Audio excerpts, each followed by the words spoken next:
Les premiers autographes pour le jeune numéro 8 de l'USAM, Grégoire Poutier, et ses coéquipiers de l'équipe réserve étaient hier soir sur le parquet du Parnasse aux avant-postes pour défier l'une des grosses cylindrées du championnat, Saint-Raphaël.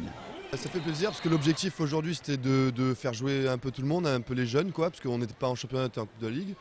Donc ça fait plaisir un peu d'avoir eu du temps de jeu et d'en avoir profité pour montrer des choses. Dans l'ensemble ça s'est bien passé. L'objectif c'était de jouer, de s'engager, d'avoir une première expérience et le contrat est rempli.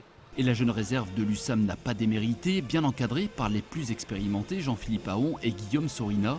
Le nouveau visage de l'équipe nîmoise ira même jusqu'à bousculer Saint-Raphaël pour terminer la première mi-temps à +2.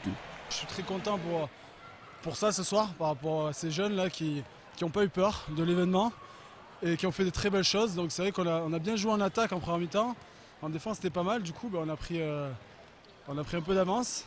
En deuxième mi-temps ça s'est été un peu moins bien en attaque. Plus agressifs, les Varois vont faire la course en tête en seconde période. Résultat 24-29 pour Saint-Raphaël. L'USAM est éliminé de la Coupe de la Ligue. Mais aujourd'hui, l'entraîneur nîmois peut compter sur de nouveaux joueurs en cas de coup dur. On n'aura pas les moyens financiers, etc., de pouvoir prendre des jokers médicaux. Donc c'est en interne qu'on doit trouver les ressources. Si on pense que ces jeunes sont bons, il faut arriver à les lancer.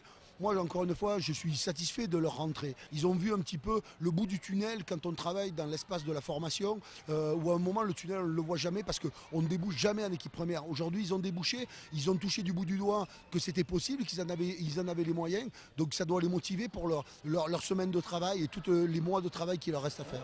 Les jeunes de la réserve ont franchi la première étape avec succès. Aujourd'hui, ils devront convaincre pour s'imposer dans les matchs du championnat.